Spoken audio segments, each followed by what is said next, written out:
car and left for dead on the side of the road when he was just a teenager? Ruth clucked her tongue. So tragic. But he pulled through and walked again, and now look at him. Her gaze darted to Bree.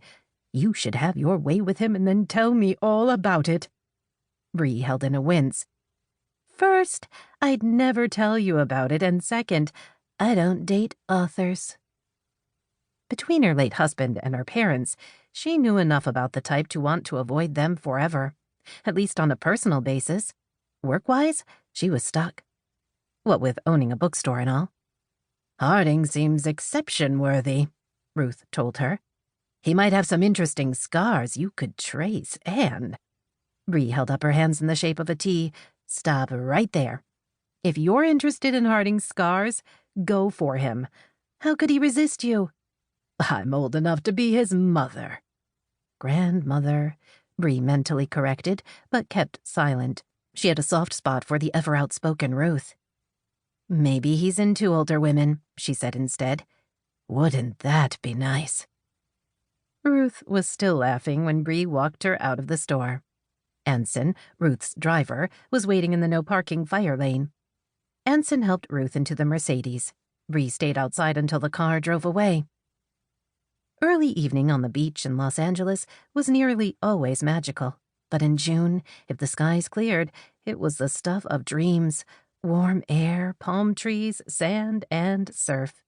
Honestly, she shouldn't admit to having any real problems in her life. Even Ruth's impossible book requests were insignificant when compared with the view outside the front door of her store. Until 6 months ago, Driftaway Books had been located about 2 miles north and a good 3 blocks inland from the actual beach. Last fall, when the current space had come up on the market, Bree had stopped in to drool and dream. But beachfront came at a premium, and the square footage had been nearly double what she'd needed. In one of those rare moments when fate stepped in and offered an unexpected opportunity, that very day, 2 other women business owners had also been swooning over the same retail space. They'd agreed it was an unbelievable location, right there on the sand, but it had also been too big and expensive for each of them. Impulsively, Bree had suggested they go get coffee together. Over the next hour, they'd discussed the possibility of sharing the lease. Bree generally didn't trust people until she got to know them, but there had been something about Mikki and Ashley that had made her want to take a chance. By the end of the week, Driftaway Books, the gift shop, and Muffins to the Max had signed a 10-year lease and hired a contractor to remodel. Bree had changed the name of Driftaway Books to the Boardwalk Bookshop, the final step in fully claiming the business as her own. The first Monday after the holidays, they'd moved in together. Bree looked at the long, low building. Huge display windows were shaded by blue and white striped awnings. The large glass doors could slide completely open, blurring the line between retail and sand. She and Mikki, the gift store owner, had their stores on either side, with Ashley's muffin selection taking up the middle space.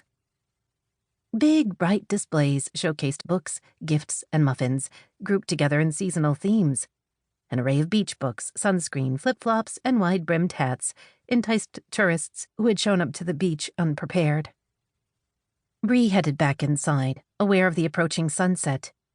She collected blankets and champagne glasses, then paused to straighten the poster announcing a book signing by Jairus Sterenberg, author of the popular Brad the Dragon children's books. Jairus lived in next-door Mischief Bay and was always a pleasure at signings. He was one of the few authors Bree liked.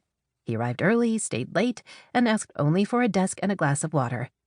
The man even brought his own pens. At the other end of the spectrum was a not-to-be-named famous mystery author who was a total nightmare. Demanding, slightly drunk, and very handsy, he'd patted her butt one too many times at his last signing and had been banned from the store. Despite pleas from his publicist and a written apology from the author himself, Bree had stood firm. She owned the Boardwalk Bookshop and she made the rules. No literary books, no existential anything, and no guys touching women without their permission. Not exactly earth-shattering, but she could only control her little corner of the world. Mikki saw her and smiled. Once again, we're waiting for Ashley. Have you noticed that? Young people today, Bree teased.